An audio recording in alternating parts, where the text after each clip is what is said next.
vamos lá, vamos reagir ao corte aqui, vamos aqui reagir ao pastor Luiz Saião. Vocês vão entender perfeitamente o que eu estou dizendo, porque eu vou dar livros, vou mostrar livro aqui, referência bibliográfica, tá bom? Vou mostrar coisas aqui que a maioria dos cristãos nem imaginam que possa ser assim. Vamos lá. Já a maçonaria é anterior a tudo isso, né? Anterior A maçonaria até é outro departamento, né? Então depende para quem você perguntar, né? É que assim... O Pedro perguntou uma pergunta legal. Pastor Saião, o que o senhor não conhece? Cara, é verdade. Pergunta um negócio, ele nem pensa, né? Já vai buscar só no HD lá. Enciclopédia. Não, mas olha, a maçonaria é um negócio curioso, porque ela é uma sociedade secreta. Vamos dizer, o pessoal mais místico vai dizer o seguinte: discreta, ela não é secreta. Você sabe que ela existe. Ela não é secreta. Nem o conteúdo da maçonaria é secreto. Você não encontra, por exemplo, em português, mas em francês, em inglês, em alemão, você encontra diversos manuais de maçonologia ou, de fato, livros escritos por acadêmicos maçons falando sobre maçonaria. Desde o século XIX, tá? Século XIX, século XX. Você não tem em português, aliás, tem em português do André Muniz, ele tem um manual de maçonologia. Então tem publicado, que qualquer um pode comprar. Mas você encontra de graça na internet, com tudo explicado, os graus, tudo, literalmente tudo explicado. Então a maçonaria não é uma sociedade secreta, ela é uma sociedade discreta, tá bom? Você não percebe a atuação dela na sociedade, você não tem acesso ao que ela está trabalhando internamente, porque é somente para os seus membros, mas você sabe que ela existe. Então, as lojas têm endereço físico, CNPJ, as regulares são filiadas a uma grande potência, Grande Oriente Brasil, por exemplo, e por aí vai. Inclusive, Grande Oriente, que nós vamos ver que teve um pastor aí que ajudou a fundar, né? Grande Oriente do Rio de Janeiro, Grande Oriente Brasil, por aí vai. Vamos lá. Maçom, francês quer dizer pedreiro. Exato, que vem lá do Egito, tal. Então, eles dizem que o segredo das construções antigas, do Templo de Salomão, das pirâmides, eram esses que guardavam. Mas isso é uma mística que não tem fundamento, você não tem documento para provar isso, né? Não, tem sim. Tem. A questão é que aquilo que os maçons alegam é um fato. A maçonaria passa por 3 fases que você consegue verificar historicamente. A maçonaria primitiva, a operativa e a especulativa. Inclusive, eu fiz um vídeo aqui no canal explicando passo a passo, explicando literalmente. Então, o que os maçons dizem é que eles advêm do que nós chamamos na Idade Média das antigas guildas, tá bom? Daquelas confrarias de matemáticos, pedreiros, arquitetos. E quando, por exemplo, nós lemos livros como o do historiador Nicholas Hager, História Secreta do Ocidente, nós conseguimos verificar, sim, analisando fontes, que esse argumento dos maçons tem sentido, sim, faz parte, sim. Porque lá na Idade Média é ali que começam a surgir os Freemasons, os pedreiros, os maçons, no intuito de guardar o conhecimento que eles têm. Guardar o conhecimento acerca da matemática, aritmética, da construção, da arquitetura, e que, querendo ou não, envolvia filosofia, né? Só você pesquisar sobre a matemática e a relação com o neoplatonismo e por aí vai. Envolvia filosofia, envolvia os mistérios. Então, sim, de fato, isso é sim. Eles são dessa linhagem, eles são dessa herança. A maçonaria primitiva eram aqueles que já exerciam esta função, só que a gente classifica até o início da Idade Média. No período da Idade Média, nós vamos chamar de operativa, porque você começa a ver estes grupos claramente. E aí, depois, com a fundação da Grande Loja de Londres, ali já a partir do século XVIII, na verdade a partir do final do século XVII, você já começa a ver alguma coisa já de pessoas que estão indo mais para um caminho intelectual. Então você começa até ali com a fundação da Grande Loja de Londres, a maçonaria entrando em sua fase filosófica, na sua fase especulativa, o que também vão falar na sua fase intelectual, tá bom? Ou também alguns escritores vão dizer na fase moderna, tá bom? E eu não sou maçom, sou apenas um pesquisador do tema. Muitos maçons são inscritos aqui no Verdades Ocultas da Bíblia, porque durante um bom tempo do canal eu fiz vídeos, boas pesquisas, validadas por eles mesmos, sobre maçonaria e protestantismo, que eu vou falar mais aqui nesse vídeo ainda, tá bom? Inclusive, lá em Jerusalém, você lembra da Porta de Damasco? Sim. Do lado da Porta de Damasco, um pouquinho à esquerda, tem um lugar lá que a gente não entrou, é difícil ir lá, ninguém vai lá, chama-se Caverna de Zedequias. Na verdade, é só uma referência, que Zedequias é o último rei de Judá quando os babilônios conquistam a cidade. Em Jeremias 52, verso 7, aparece a referência dele fugindo, diz que ele fugiu por ali. Aí você desce, é uma doideira, Vilela. Chega num buracão, você fica debaixo da cidade. E você vê aquelas coisas, uma galeria debaixo da muralha. E lá no fundo é o lugar sagrado mais importante da maçonaria. Tem uma placa lá, os maçons, porque eles dizem que o Salomão pegou as pedras para a construção do primeiro templo dali. Não tem nenhuma comprovação disso. Agora, na verdade, a maçonaria é uma sociedade... Sim, essa parte é mítica, mas como o pastor Luiz Saião, ele não entende do assunto, já está ficando claro isso, tem uma alegoria, tem um mito. Pedra na maçonaria tem um significado. Aliás, dependendo do contexto, vai ter mais de um significado. Mas pedra do templo, quando a gente fala de pedra do templo, na maçonaria tem um significado muito específico, tá bom? Então, o que são as pedras do templo? Não são pedras literais, pedra que você pega num lugar literal, não. Então, isso é uma alegoria, tem uma história muito significativa do porquê que os maçons se reúnem ali naquela localidade, tá bom? Então, Salomão não existiu, né? Pelo amor de Deus, né?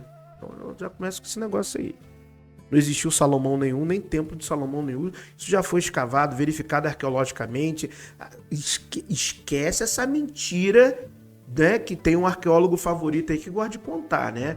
Que nunca se verificou, que nunca se escavou. Meu amigo, que tem de artigo científico publicado na área de arqueologia, demonstrando que não tem templo de Salomão nenhum, nem império de Salomão, nem império de Davi, não está no gibi, tá bom? Se você quiser se aprofundar na literatura especializada, pega o livro A Bíblia Desenterrada, de Israel Finkelstein, vai na parte que fala sobre a pesquisa arqueológica do reinado de Salomão e vai nas referências bibliográficas que estão ali no compêndio daquele capítulo ali. Vai nas referências bibliográficas. E ali você vai encontrar outras referências bibliográficas, tá bom? Não existiu o Império de Davi, não existiu o Império de Salomão, não existiu o Templo de Salomão. Esquece isso. Aliás, a própria Bíblia fala que era uma capelinha. Se você pegar as medidas em côvados e transformar para metros, não era um grande templo. Era uma capela. Mas o que havia ali, de fato, comprovado, muito bem comprovado, no livro de J. Glenn Taylor, Yahweh and the Sun. Cara, esse livro é fantástico. O que se tem ali, de fato, é um santuário jebuseu. Inclusive, eu fiz vídeos aqui sobre isso. Eu fiz live, lendo outros artigos científicos, falando sobre isso. Mas também eu fiz vários vídeos aqui em que eu falo sobre isso. Não havia um templo, santuário jebuseu. Porque até o nome Salomão vem da divindade Salim. Você achava que era paz, né? Não, Salim, que foi uma divindade cananeia, tá bom?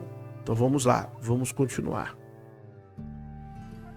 Secreta de inspiração meio que gnóstica, que lutou contra a monarquia e o predomínio de instituições como a própria Igreja Católica. Ah, é?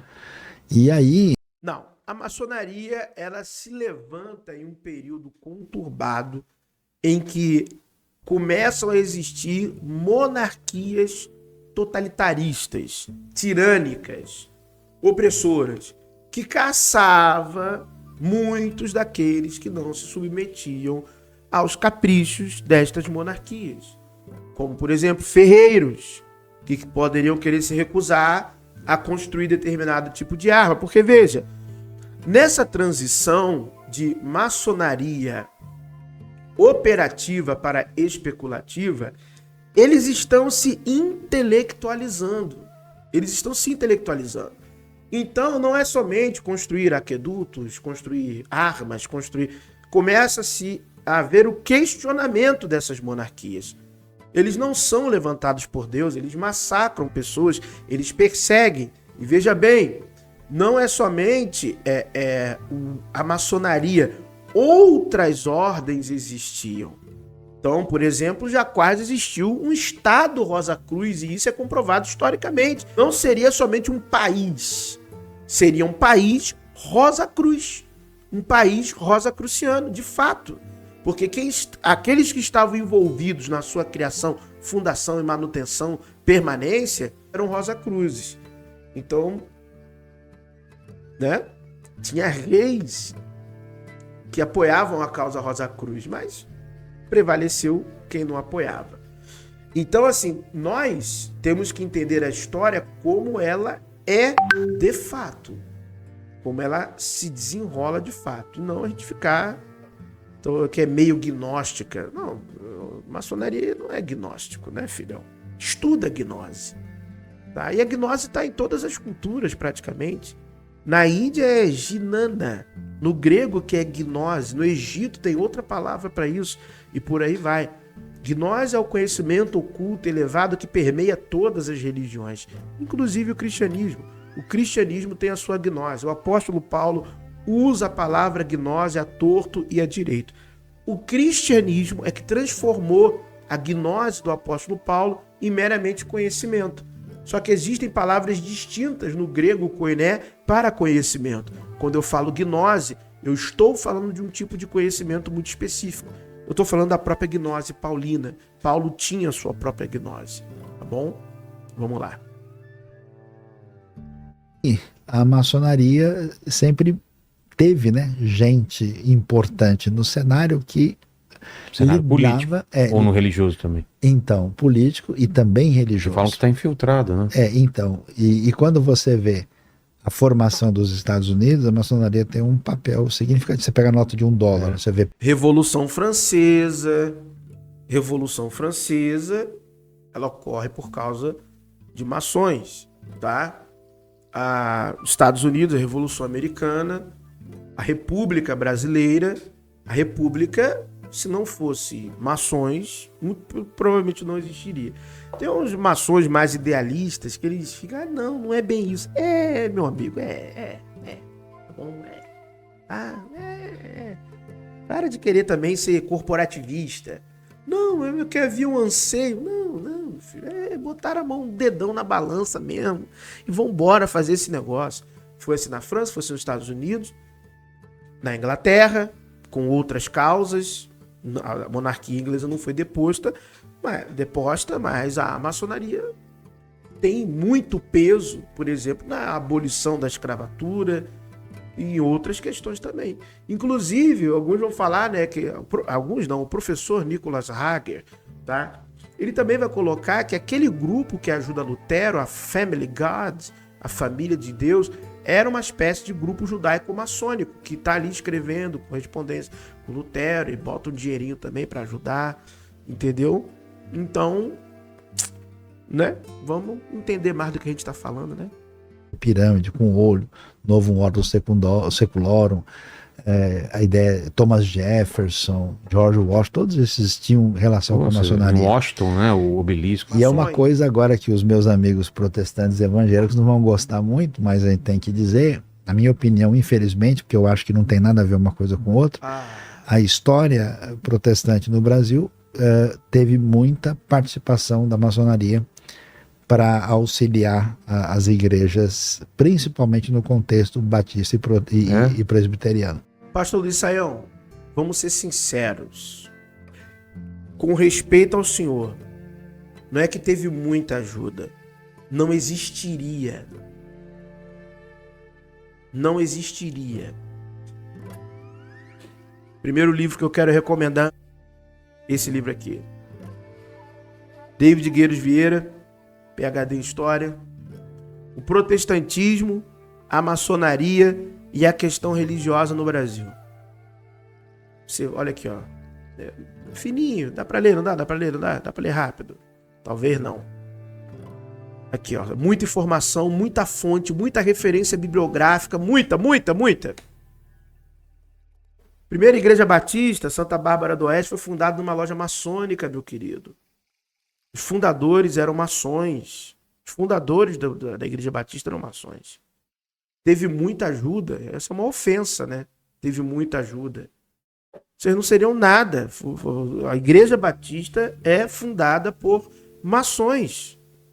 A primeira Igreja Batista.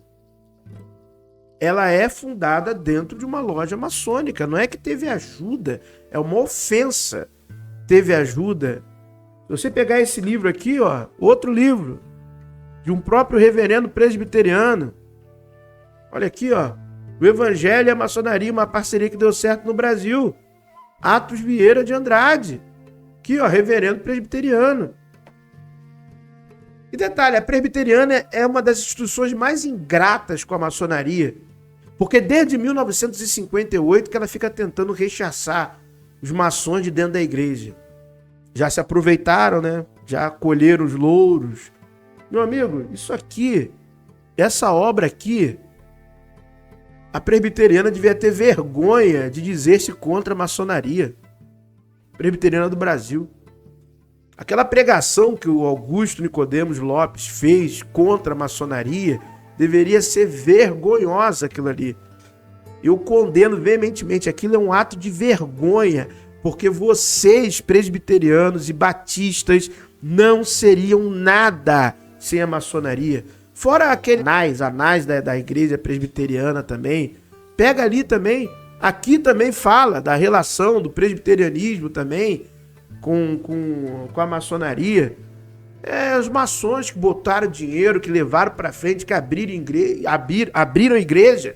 Salomão Luiz Ginsburg, maçom. Salomão Luiz Ginsburg, homenageado na maçonaria, fundador de lojas, missionário e pastor batista, maçom, autor do Cantor Cristão. O fundador do aquele seminário batista pioneiro. Quanta ajuda recebeu da maçonaria, meu amigo? Quanta ajuda recebeu? Hipocrisia, rapaz. Parar com isso. O senhor de cabelo branco já. Eu, hein? Com que intuito? Então, e dá para entender como no passado a tradição católica tinha um poder maior de controle da situação. A maçonaria lutava contra a monarquia e esse poder dominante. Então, surgiu uma coisa assim de apoio. Não, a maçonaria lutava contra a tirania e o totalitarismo. A maçonaria lutou contra o Bigode, por exemplo. Bigode caçou maçons. Bigode. A maçonaria, ela é atuante até hoje, de maneira discreta. Com muito debate, com muita discussão. Não são todas as lojas são autônomas, mas volta e meia ela se movimenta contra algum absurdo. Eu não estou dizendo que lá só tem santo, que são seres iluminados, mas é uma das poucas instituições que pelo menos ainda guarda a questão, né, da ética, da moral, bons costumes, né, liberdade, igualdade, fraternidade ou morte. Liberdade, igualdade, fraternidade ou morte, porque, né, você vai viver escravo de alguém? Vai viver na tirania? Não vai, né? Então é complicado isso, né, meu amigo? Não é bem que eu lutava contra a Igreja Católica. Não é isso. Não é isso, meu querido Luiz Saião. Não é bem assim. lutava contra todo tipo de totalitarismo. E Dom Pedro I? Dom Pedro I, meu querido. Dom Pedro II era simpatizante. Mas Dom Pedro I estava ali, ó. Estava nas reuniões, maçom. Dom Pedro II, há debate, vão dizer que ele era apenas simpatizante, mas ele já participou de reuniões e por aí vai. Entendeu? Fora aquele cara lá que o Brasil Paralelo gosta de chamar de pai fundador do Brasil. Como é que é o nome dele mesmo? É José Bonifácio. José Bonifácio de Andrade Silva. Maçom. O avanço educacional no Brasil, maçonaria. Maçonaria.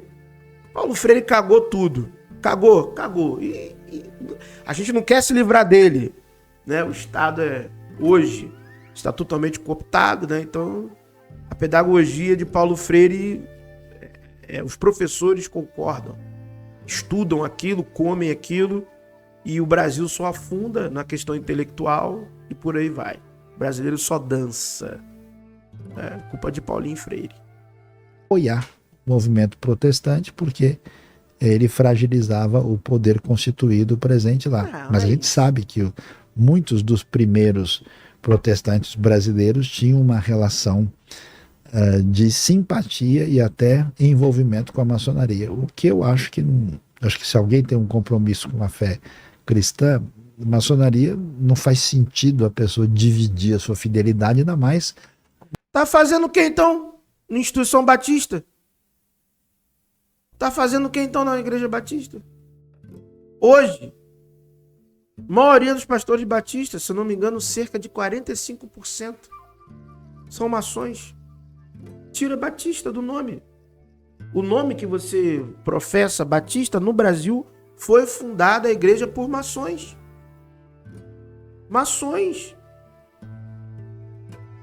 Você não existiria como batista, muito provavelmente, se não fosse maçons. Presbiteriana e Assembleia também. Assembleia também. Vários pastores assembleanos envolvidos com maçonaria. Lá os pioneiros, os fundadores também lá. Vários. Não era somente por causa do problema da Igreja Católica. No Brasil, principalmente, o catolicismo, né, ele passa por turbulências por causa do avanço da Igreja evangélica protestante, porque havia um quê de ignorância promovido por alguns padres, que era muito forte no Brasil. No interiorzão, nesses cantões aí do Brasil, então era muito forte. O domínio, o poder que um padre tinha era muito grande. E o povo não era convidado à evolução. Inclusive, o ponto de virada também, em que hoje a maçonaria ela é rechaçada, é culpa do pentecostalismo. Foi o pentecostalismo que fez isso. Inclusive, essa é uma observação que ela não é oriunda só das minhas pesquisas, não. Eu também, quando li esse livro aqui, do reverendo Atos Vieira de Andrade, ele também chega a essa conclusão, que é o pentecostalismo, que também adentra as igrejas presbiterianas do Brasil, segundo Atos Vieira de Andrade, que foi deputado federal, né? Ele estava lá nas altas cúpulas da igreja presbiteriana, foi reitor da Mackenzie também. Aliás, se eu não me engano, o fundador da Mackenzie era maçom. Com todo respeito, pastor, vai catar coquinho, né? Pô, meu amigo, não dá. Entendeu? Não dá. Uma instituição que tem umas coisas tão esquisitas e diferentes. Pois é. Uma coisa que o pessoal comentou, achei legal, porque muita gente amou, viu? Pastor Luiz Saião aqui, qual que é a sua igreja? Qual igreja você lidera, né? Faz parte da liderança. Maçonaria da Zona Norte... Limitada. Limitada. Que alguém possa visitar lá, né? Mas quem gosta de maçom é jovem, né? Quanto mais som, melhor, né? Não, mas brincadeira.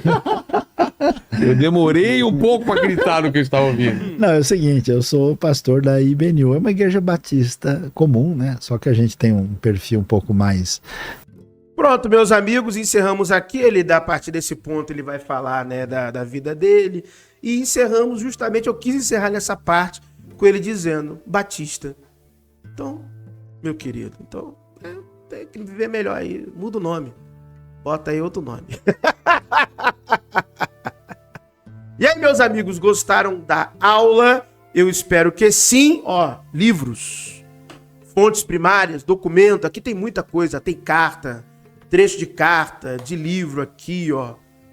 Aqui, muito bom aqui também. Aqui também tem trecho de outros livros, documentos, certidões, matéria de jornal. Cara, tudo. Muita fonte aqui, ó. Muita fonte. Esse livro aqui do David Gueiros, que pra mim foi muito bom. David Gueiros, Vieira, o protestantismo, a maçonaria e a questão religiosa no Brasil. Então, David Gueiros, ele é PhD em História da América, pela American University, mestre em História pela Universidade Rockmond, na Virgínia. Cara, é muito bom, tá? Muito bom isso aqui, ó. Esse livro aqui é muito bom. Esse livro aqui também é do próprio reverendo Atos Vieira de Andrade. Muito bom. Tem também os livros, né? Cristianismo e Maçonaria, do reverendo Jorge Buarque Lira, entre outras obras que tem no Drive aqui também, do Verdades Ocultas da Bíblia, minha biblioteca pessoal. Tem muitos artigos científicos sobre maçonaria e protestantismo, maçonaria e educação no Brasil, além de algumas obras mais seletas que eu ganhei de alguns amigos aí de dentro da própria maçonaria e eu guardei com carinho dentro do meu Drive. Então é o que eu falo, pessoal, a gente tem que tomar muito cuidado com o que as pessoas dizem e afirmam por aí, né? Ainda mais, infelizmente, estamos vendo um tempo em que o evangelho tem crescido no Brasil. Eu sou cristão, mas infelizmente também tem crescido muitos discursos com inverdades, né? Discursos que não condizem com a realidade, minimamente, pessoas que estão dispostas a compartilhar o conhecimento e não narrativas. E, infelizmente, os pastores evangélicos, eu falei isso no meu vídeo ontem, que eu reagi a um padre falando várias verdades sobre Bíblia de maneira franca, honesta, aberta, explicando, e eu parabenizei o padre Renato Fernandes, tá de parabéns. Então, olha só como é que tá as coisas, né? Eu cada dia eu me impressiono com a sinceridade e honestidade de padres, como o padre Fábio Marinho, o padre Renato Fernandes, e me decepciono com narrativas criadas pelo pastor arqueólogo ou agora também pelo pastor Luiz Saião. Eu não acho que a gente deva mentir em nome da nossa fé. Essa é a minha opinião sincera.